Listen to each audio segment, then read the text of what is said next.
Hello, everybody. Each week we break down a hot topic in the gaming industry, and this week we're going to talk about something a little bit different, a little bit kind of philosophical, kind of deeper thinking, a little bit more, pondering and peculiar. We're going to talk about some games that have changed the way we think about life. The first game I want to talk about, and this is kind of timely because of the recent suicide of the creator of this game, but it is Night in the Woods. Night in the Woods is a game that I played a few years ago after I was in my car accident. I needed a game to play that was just kind of not too complex, but allowed me to really get connected to something. And it was interesting because at that time I was going through healing from brain surgery. So I was in my head a lot and trying to get my brain to repair and heal itself over time. And this game kind of came about at that right time. And it was developed by Infinite Fall. It's just a basic, straightforward adventure game in which you play this little character who runs around and comes back to visit her friends. And when she comes back, she finds out her name's May.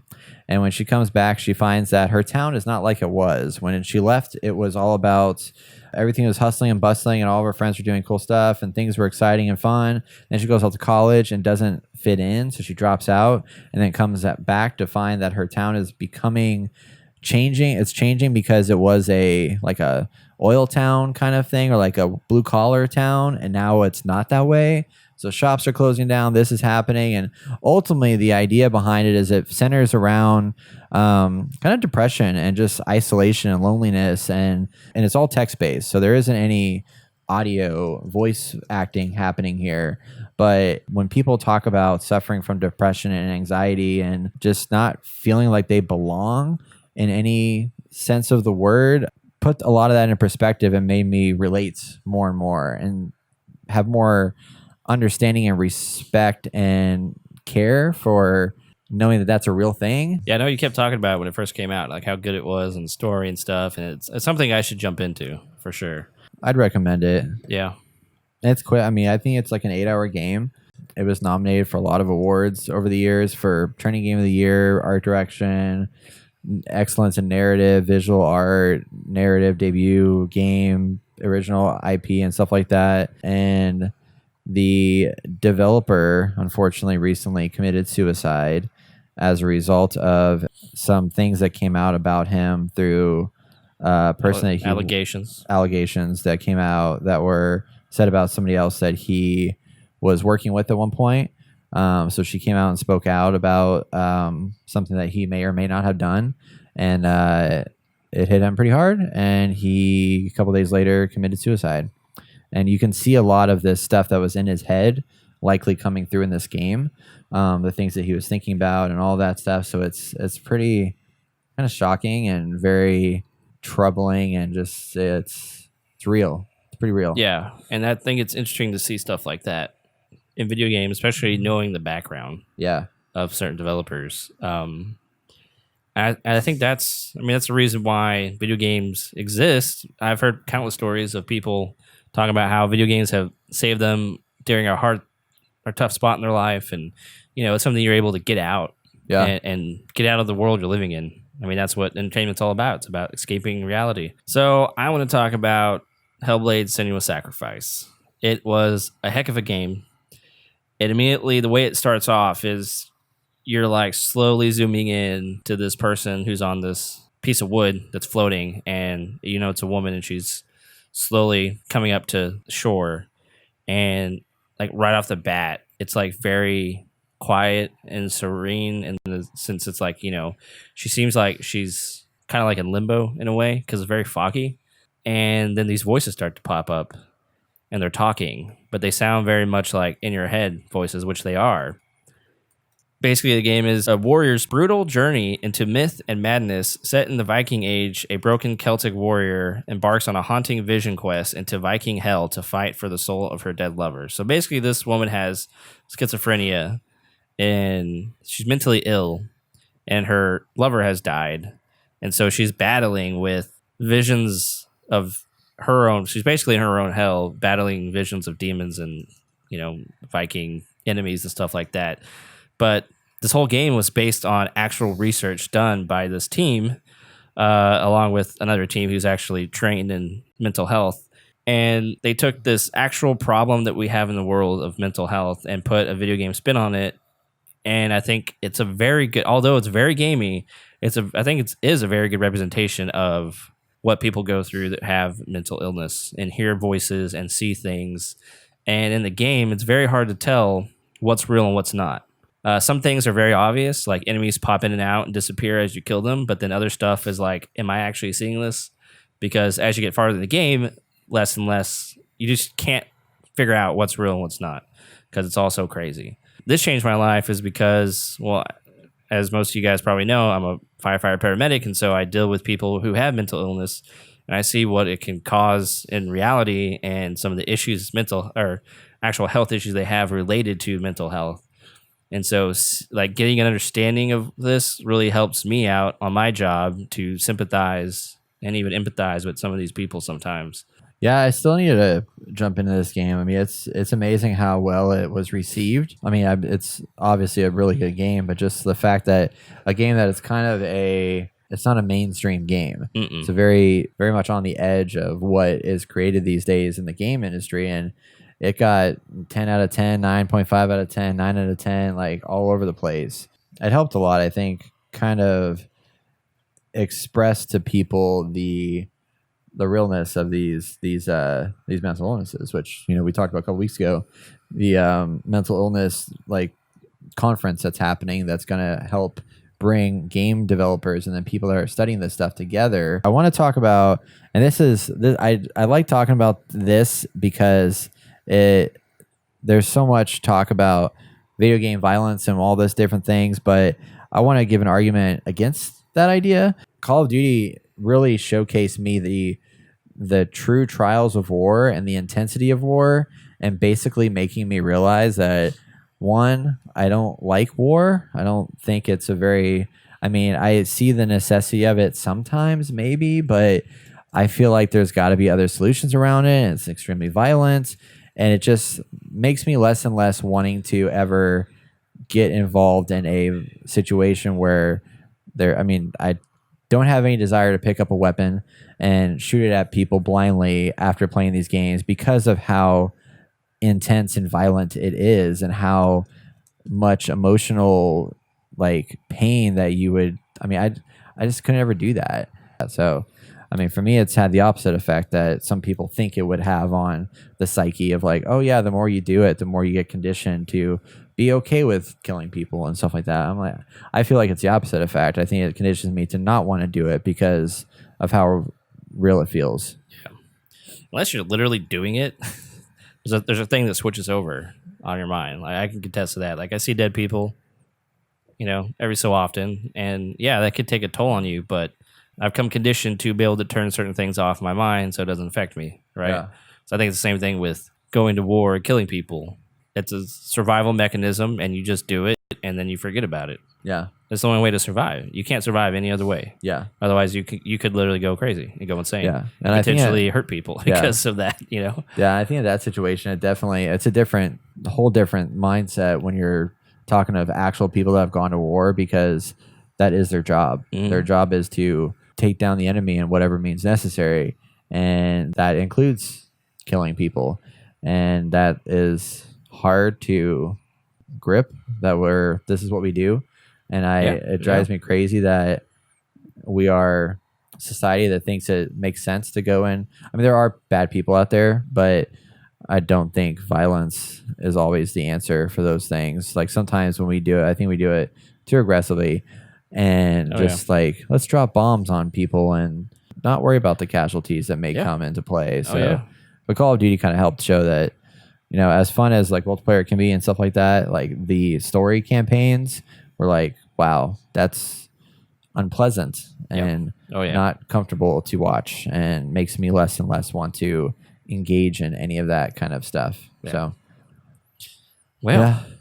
I got a game that's a little more happy about. I know we made a little down on this, but games that change our lives. God of War, the latest God of War. It changed my life because, first off, Cory Barlog took his real experiences with his son and translated that into this video game, right? So you're watching a man who has a rocky background, a background that he doesn't want to tell anybody about because of the nature of what's happened in the past.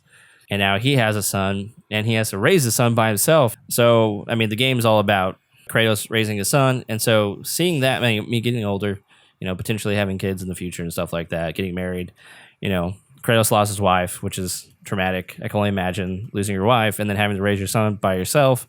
But watching this play out made me think about, like, if I have a son, how will I teach him things? You just don't know. It's just like going into Corey Barlog's thought process of stuff. It's like, you want to raise your son the best you can be, but are you doing the best you can? There's always this like mentality of you could fail, and what does that look like? And then this game explores that. So Atreus, you see that with him because he finds out he's a god, and he starts rebelling against his father a little bit.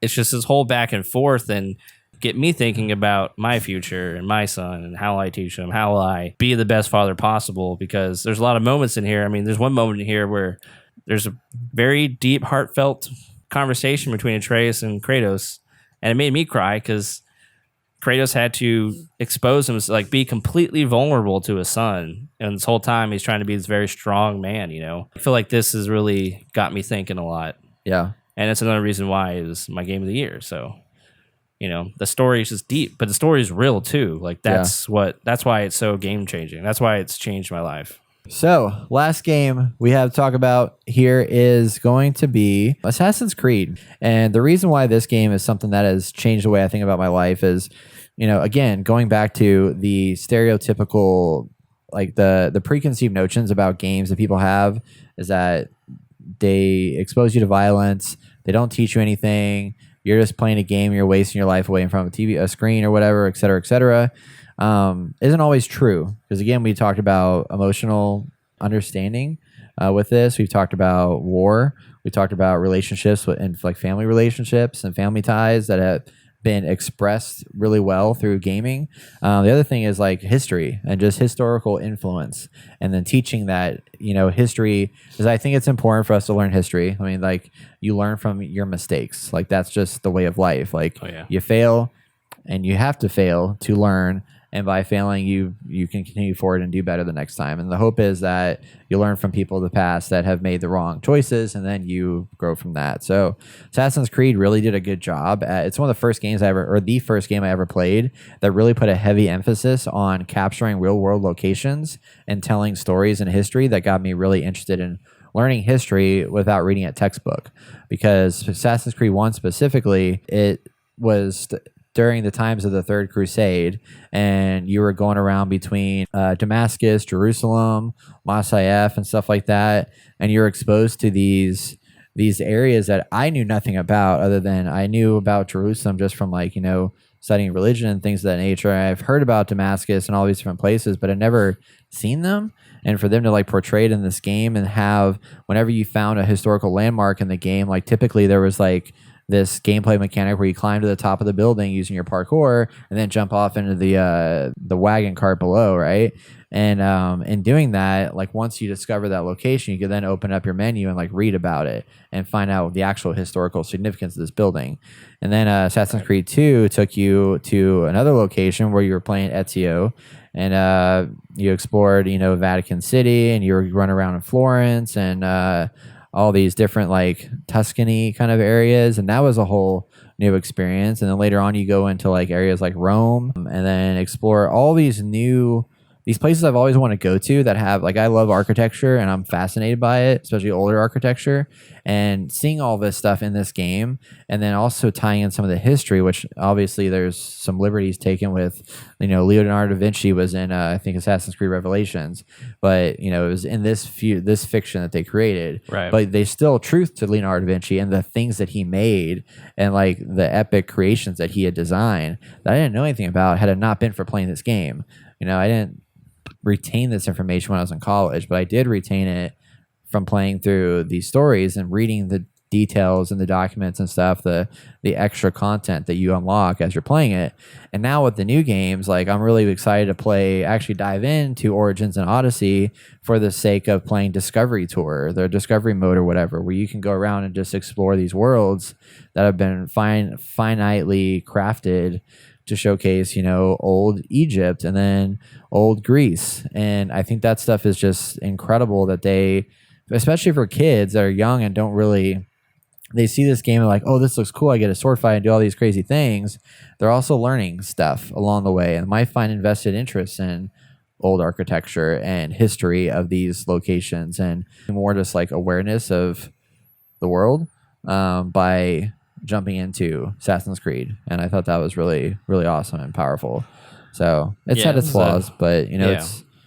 I mean, I agree because I went to Europe before these games came out and I had no respect or care about what I was looking at. It was just it was cool and it affected me, but it wasn't until these games came out. Plus, when I went to college, I got really into the Baroque style of art from back in the day, and like all that combination, I was like, man, this stuff is cool. Like if I went, I would have known like what to see, what to look for, respected the stuff a lot more, and it just kind of sucks it ended up that way. But I do respect it. Like it was really awesome, like climbing some of that stuff or going inside and the meticulous detail that they took to try to represent it as best as possible. And it was like, yeah, that's good.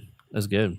Yeah, I agree. So that's a little bit about our thoughts on games that have, had an impact in our life in some way or another. Talked about some history. We talked about some of the realities of war. We talked about some mental illnesses and things of that nature, and then just family ties and how family and affects us in many, many ways. So I like it when these developers take risks and jump down a path of doing more than just sharing a story or giving you fun gameplay, but actually there's something more